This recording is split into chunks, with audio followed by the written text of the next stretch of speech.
The most important aspect that we only touched upon, but that we did not really delve into, which coincidentally has to do with this week's portion, which is Parshat Vayera. Parshat Vayera.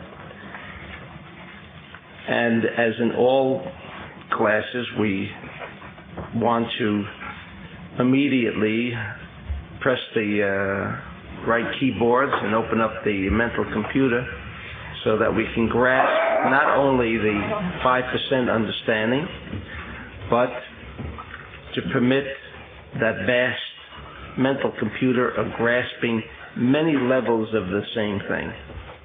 So even though after leaving the class we think we have one state of understanding, but little by little we begin to review what we've studied, and suddenly we see many other facets. So we begin by reading in Parshat Vayera, Lavchia Patach.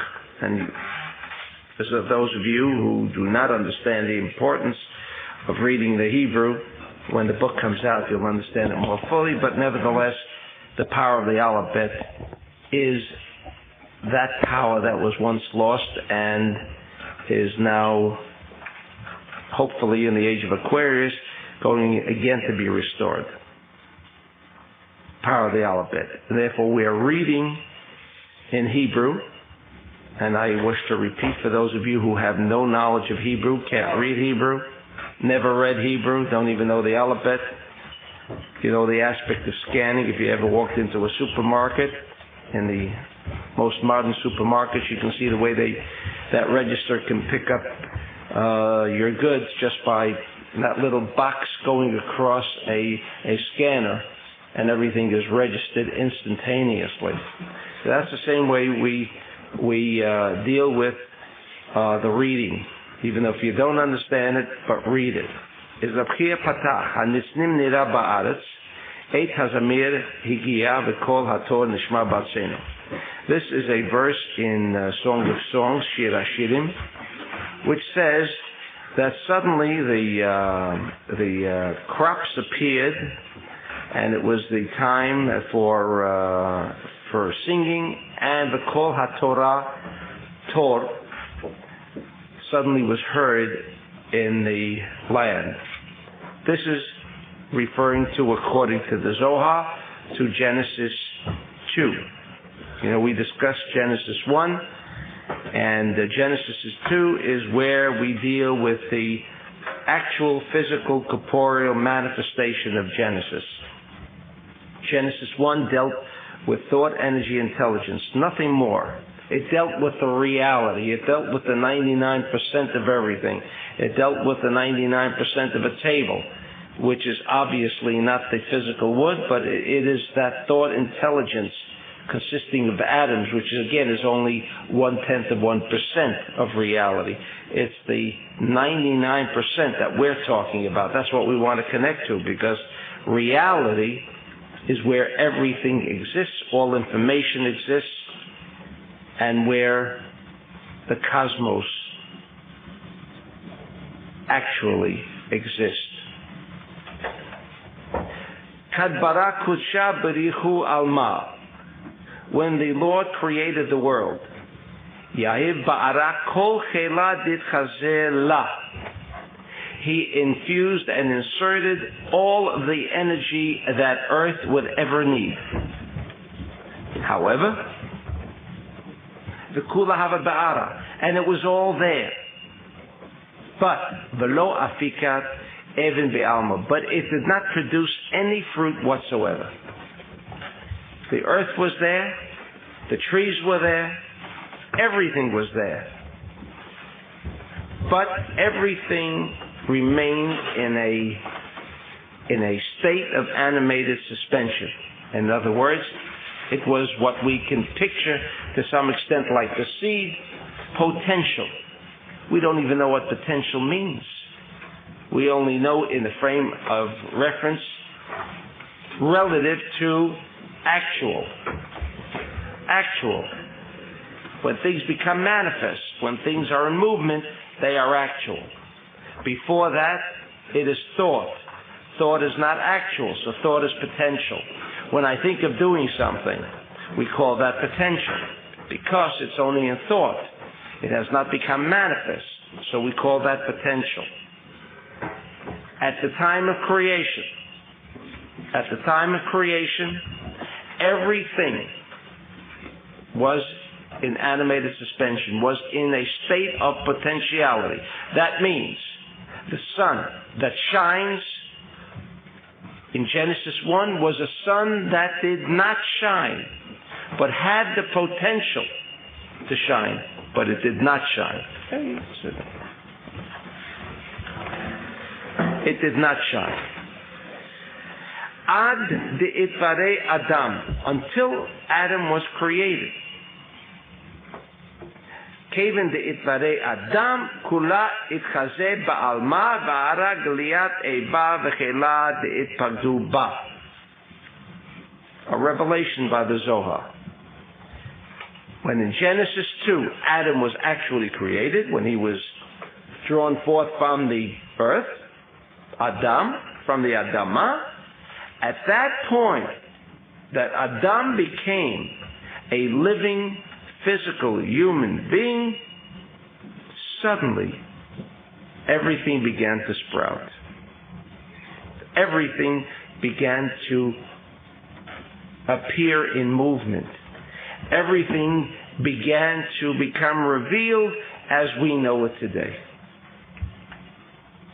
Ki gavna da shamayim, the heavens, all of the heavens, lo yavu chelin la'ara ad ata Adam, the heavens, which produces rain, clouds, everything that pertains to the heavens, all of the planets that orbit, did not make any movement until Adam was created. V'chol siach hasadeh terem yeh ba'aretz, v'chol esef hasadeh terem yismach, ki lo imtir Hashem Elokim al haaretz, v'adam ayin lavod et ha'adama. The reason, states the Zohar, the reason why there was no movement, the reason that the heavens could not act in furnishing rain and other aspects that come from the heavens were not revealed. They were not revealed because Adam Ayin, because Adam was not there. V'lo yitzvara. V'kula itakeh beginei. And all remained withheld in this potential state. And the moment that Adam came to the scene, B'yavu ba, everything became revealed and everything became manifest. So the first lesson we learned from this Zohar was that in Genesis 2, in Bereshit Bet, because Adam appeared, Adam, and only Adam, created the condition that everything would then become manifest. And therefore, continues and concludes the Zohar, that man controls the cosmos, man controls every animated and inanimated object in this universe. That means we should be able to bend spoons. We should be able to stop the sun, although we have read in Joshua, he stopped the sun, stopped the movement of the moon. Things like that has happened. Moses stopped the river, the Red Sea, from flowing. You can say it was fable, it was myth. Or you can say that man has that capacity, according to the Zohar. That means not only Joshua, but every person has that potential to create an action. But the first thing we're all going to raise, but I try to do things with my mind, and somehow it doesn't work out. Even if I'm in business, I can really thoroughly plan out a business. And even then it can fail. And that's all on a physical level. And now the Zohar is trying to convince us that those aspects, those objects that I don't even really have the kind of capsules that can bring me to the sun, to control the sun, come in contact with the sun. Now, goods in a factory, at least I can feel and I can touch it. So to some extent I can control it. But now you're telling me I can atom control the universe, and we all come from Adam. And therefore the Zohar says, everyone, because we're all Adam, everyone has that same power to control. But why don't we see it today? Does it really exist? If you remember, we have repeated time and time again that the physicist today has come to the final conclusion that if I'm in New York and I'm thinking of flying to California next week, but because right now I'm thinking of going to California, in fact, in that trip to California, I'm going to take off a couple of hours and walk along the beach on the Pacific Ocean. And while I'm on that sandy beach, I'm going to create footprints. Those footprints already appear before I land in California and before I start walking on that beach. This is the conclusion, and I'm not a physicist, and of course they admit they do not understand how could something occur when on a physical level the individual hasn't even come there. How could that footprint appear? But this is a firm conclusion that because of quantum, which for the Kabbalist was a simple explanation, space and time not being in two places at the same time is an illusion. An illusion? I'd like to be in California, or maybe I'd like to be down in Florida. I'd like to be in a warm spot right now. Can I be there? If you've ever been to Acapulco, close your eyes for a minute. Could you be there? Mm-hmm. Could you enjoy it? Mm-hmm. In that thought? Absolutely. Can you feel warm? Absolutely. That's what the fellow in the mental institution does all day. He's enjoying life 24 hours a day. And the reason he's still there is the doctors have got to do something about that. How can they take him out of this happy position? Right? I mean, how dare he be happy all day? You know, for those of you who never heard the story that will appear soon in another book, about the doctor telling his patient who's in a mental institution, I'm going down to Acapulco. He says, I'll see you down there. Of course, it's obvious that the man is deranged and they're not going to let him out of here. And the doctor, prepares for this well-earned vacation with his wife, comes to the airport, snowstorm, 7 hours in the plane on the ground until they get clearance. And then he's got a suite facing the ocean, gets there. And, he's been told that they were overbooked, right? We have to repeat that story because we really don't want to believe it. And the only available room is the one down in the cellar. But what's he going to do now? He's got there. And he has to go through these 3 weeks of misery and comes back the same situation. And they're snowed in, and so he's flying all around. And when he gets down there, he can't even get his car to take him home. It's a real disaster. He gets finally back to the hospital, and the patient says, how'd you enjoy yourself? He says, worst time I ever had. It's terrible. I should never have done it in the first place. He says, why? I was down there with you. What a wonderful time I had. I rolled out my jet, got to Acapulco. I reserved in advance the suite, and there it was ready. In fact, I didn't even feel like eating in the dining room. I was served in the room all the time. The chauffeur picked me up each day to travel out on the sandy beach, What a great vacation. Now, of course, the doctor hears this. He summons all the other doctors. This man is really getting worse. You understand? He's getting worse. I mean, he's great. This doctor is great with all his vacation, but he's getting worse because he's enjoying himself. So what's reality? We've been so conditioned to what reality is that we're forgetting what really reality is all about. Reality tells us the physicists today is not what the five senses can observe. They're crazy, maybe. Right? They may be crazy. You know, the old saying, what I can feel, touch, that's reality. They tell you, no, that's no longer reality. That's an illusion. You ever heard of an uncertainty principle? Illusion. It's an illusion. Don't believe it, they're telling us today. Just the opposite of the way they used to convince us about don't believe anything you don't see, feel, touch, smell. Today it's the other way around.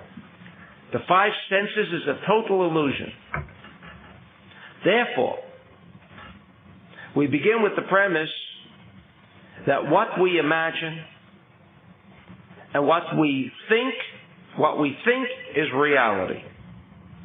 But then you'll say, well, I want $1 million to come right down. If thought can produce $1 million, I want $1 million to appear on the table. Well, I'm the mental patient now, and I say I see it. But you all say, but I don't see it. But the physicist told us what you don't see is not reality. It's really there. And I enjoy it because I see it on the table. Who's going to tell me that? Am I insane? The physicist says that 5% is not reality. 95%, that potential that we're told we should achieve, is reality. So the answer is, according to the Zohar, that man was created with the total control of every situation in his life. But there could be two problems. First of all, I have to believe that it could be so, right? And if the doctors tell you, like we discussed in the morning, the only thing I can promise you is temporary relief, that means I have to exclude that there can ever be relief. Because he's already said temporary relief. So there can't be relief. In your mind, you've established temporary relief. That's all you're ever going to get. This is what the Zohar is trying to tell us. That we are in control, and when you seek totality, that's what you get. But unfortunately, we are so consumed in the aspect of 5% of the illusion. Therefore, we never achieve that which we believe we want to achieve. But that we have this potential, and that in Genesis 2, in Bereshit, this condition was created, the answer is absolutely yes. Absolutely yes. Nothing moves in this universe.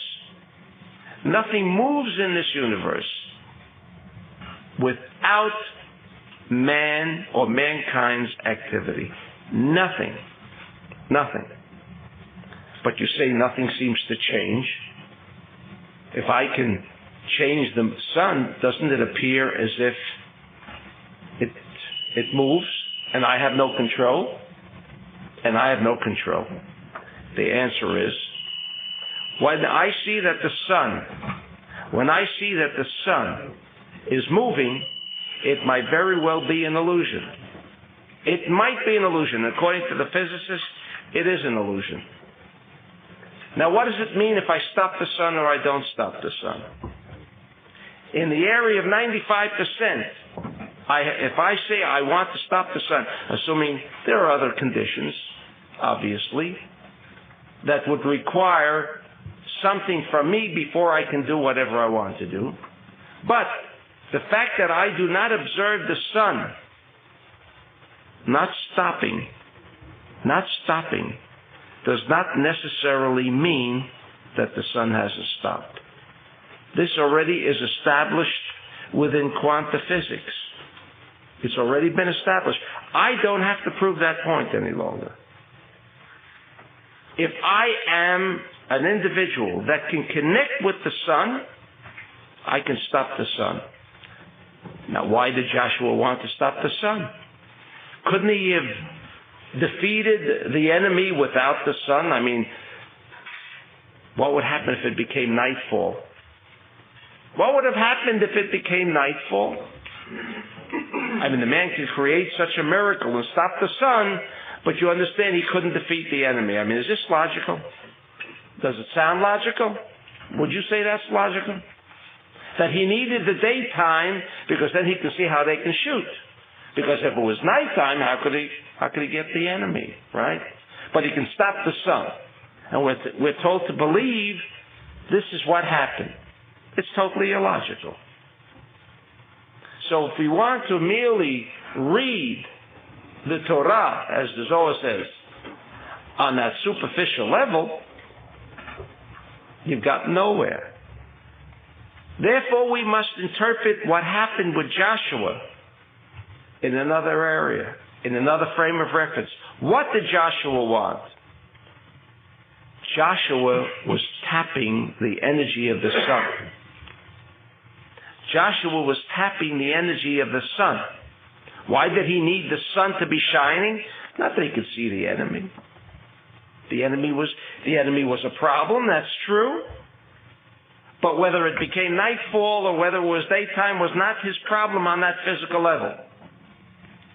Because we know that the sun represents not something that shines, but a thought, energy, intelligence. It's a power. We tap the energy of the sun. Nightfall, you would say, at night it became dark. The sun stopped shining. Is that true? Of course not. The sun is not shining right now in Hong Kong. The sun is not shining now, not California, but certainly in the Philippines. What does it mean?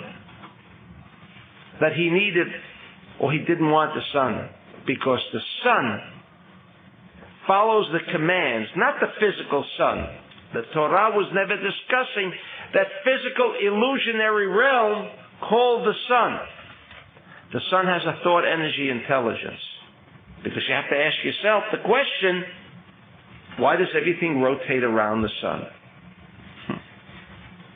No astronomer ever dreamt of asking the question, let alone receiving an answer. Why does everything revolve around the sun?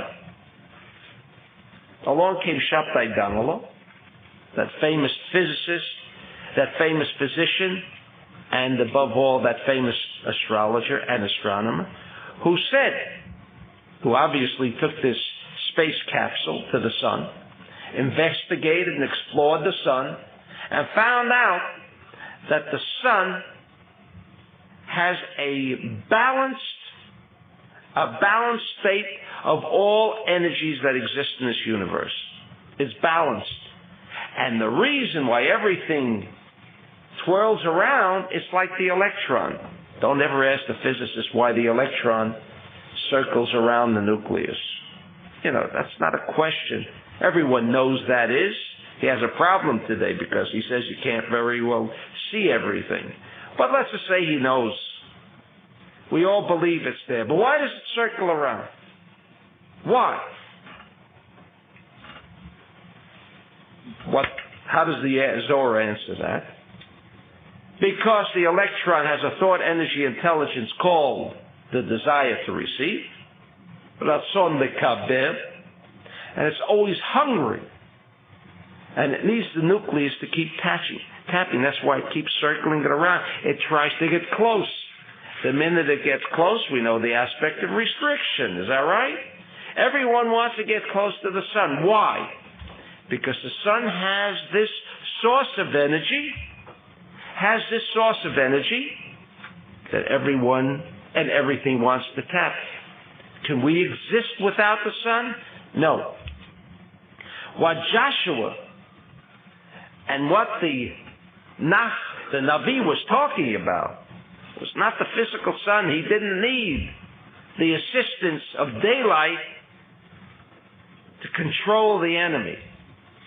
But Joshua knew how to tap that power of the sun. And what Joshua knew was that everything in this universe is governed by laws and principles. That means when in this area at 8:30 New York time, that sun which is still shining, for this area, the aspect of negativity, the aspect called night. In other words, what brought night? The sunset. That's a fool. It's like, why is Jerusalem or Israel the holy city or the holy land? Because the temple was there. But the Kabbalist asks, why was the temple there in the first place? To make that place holy. Because nothing on a physical level can ever explain away why things are the way they are. The leaf, the branch, observing it and exploring a branch doesn't tell me what that seed contained. Nothing that follows can ever explain the thing it came from, unless I have that seed in front of me. So why does the sun set? And what did Joshua mean when he said, I was stopping the movement of the sun?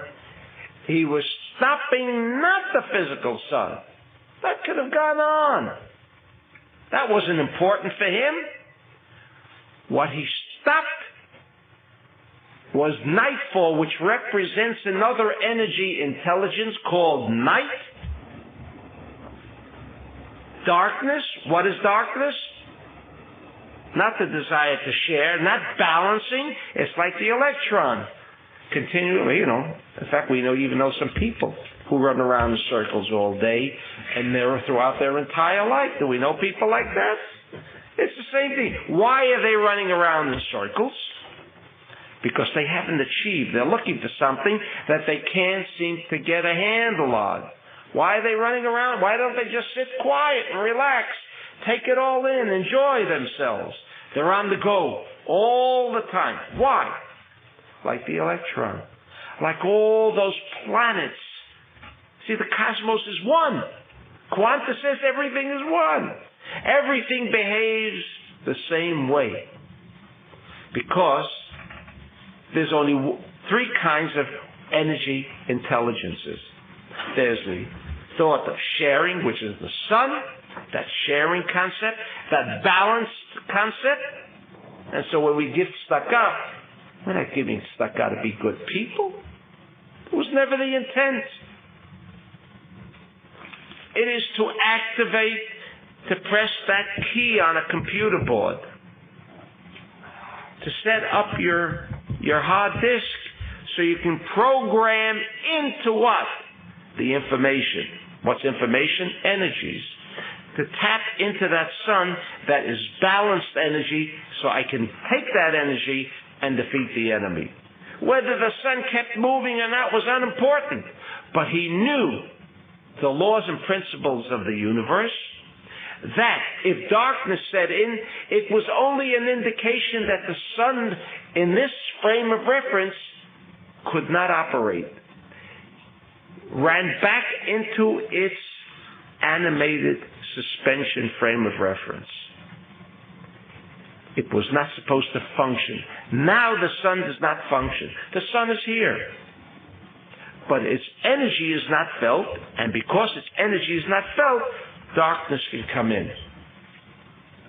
But that doesn't mean the sun, the physical sun, is here or it's not here. Therefore,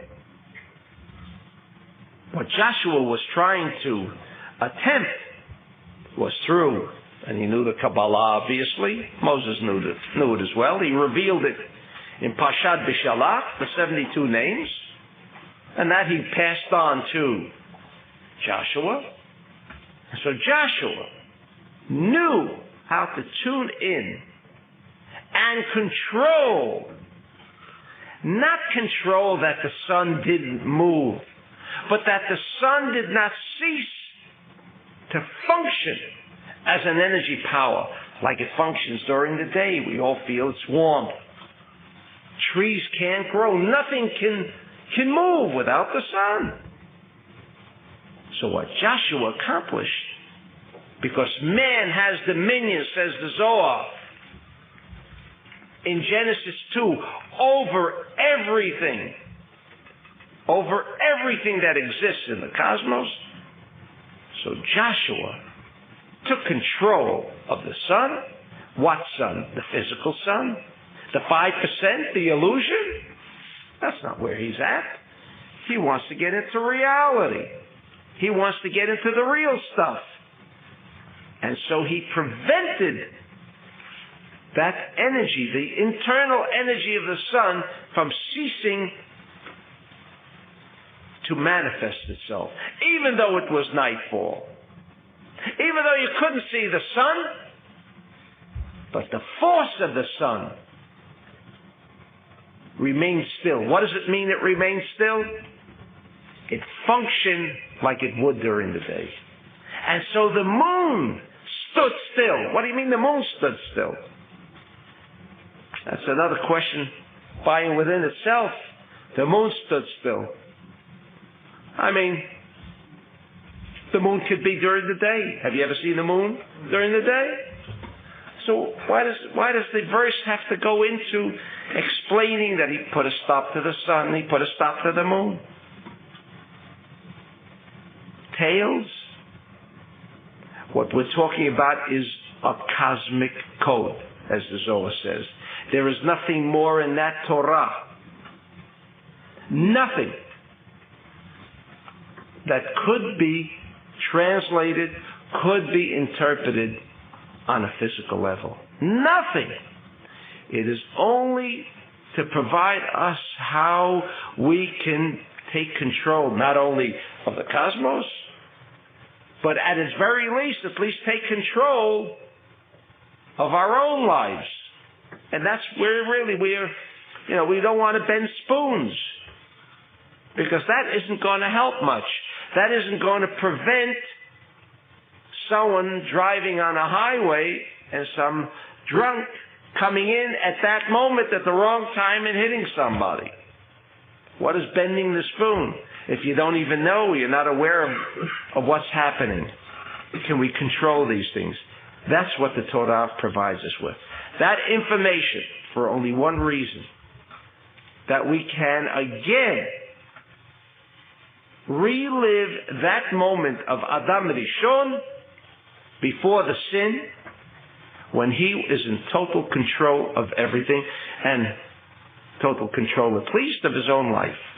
Therefore, when we ask the question, the moon stops, the moon doesn't stop, I want the money to be on the table.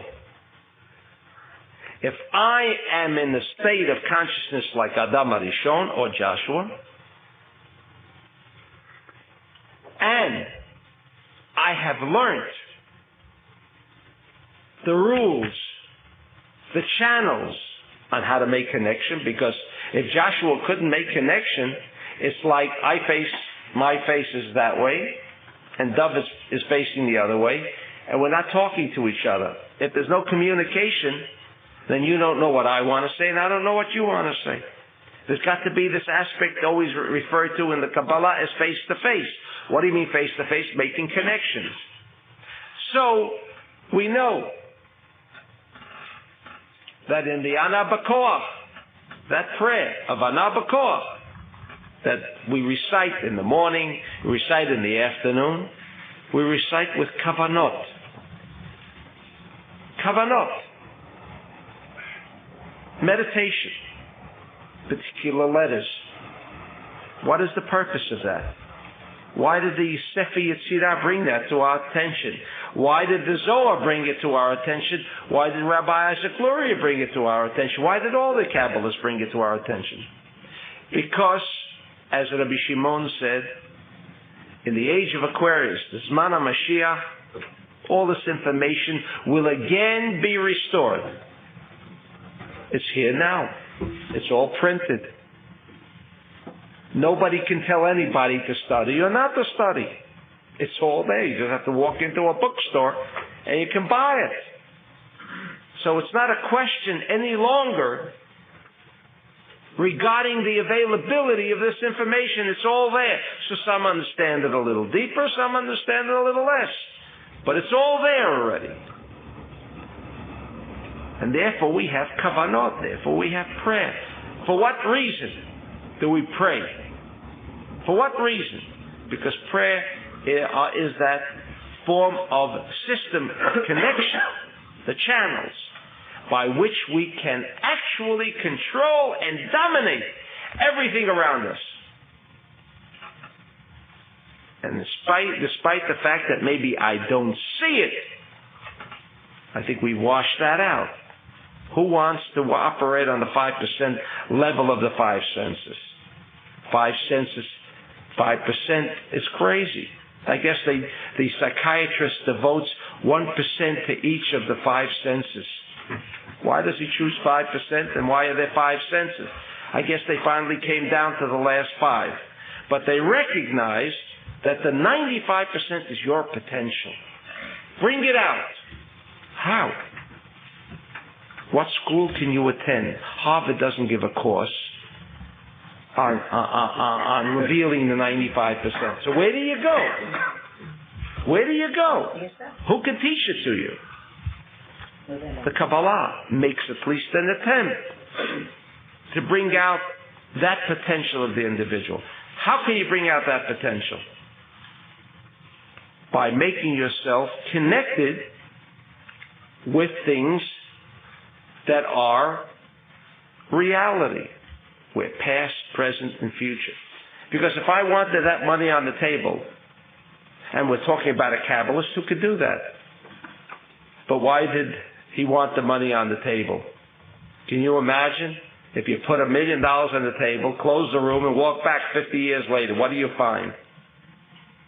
Nothing more than the $1 million served no purpose.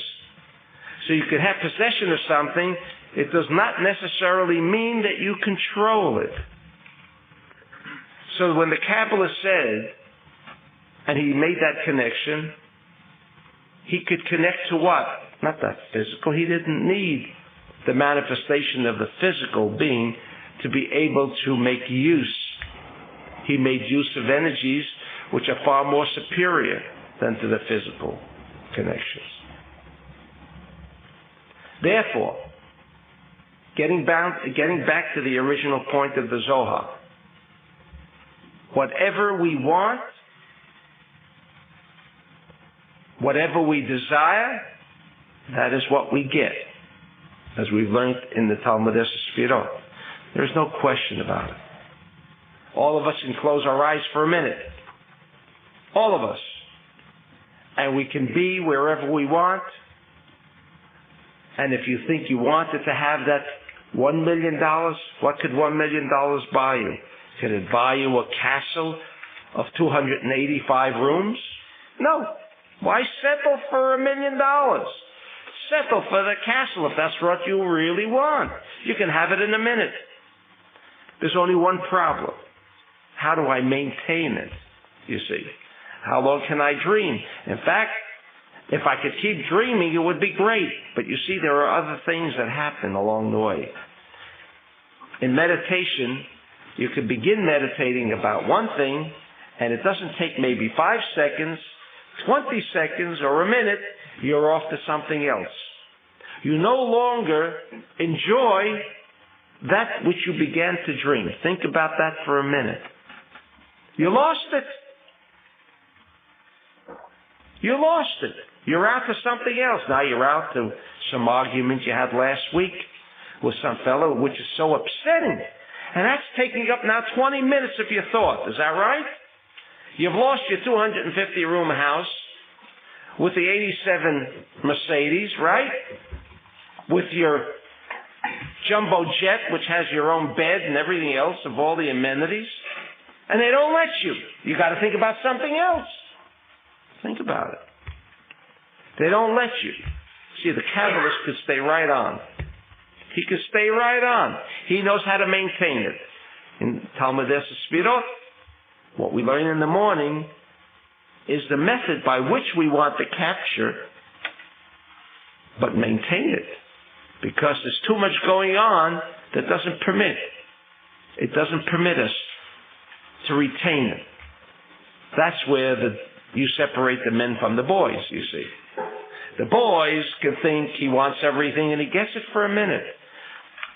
This is something that is going to need a lot of re-education to come to the conclusion that whatever we want, we achieve instantly, because Adam Arishon and every humankind following Adam Arishon by being there. Because Adam Ayin Lavod, he wasn't there, nothing existed. Adam Arishon was there, everything came out into reality, into the real reality. That is true for us today. But we have a problem. How do you maintain that? How do you stay away from illusion?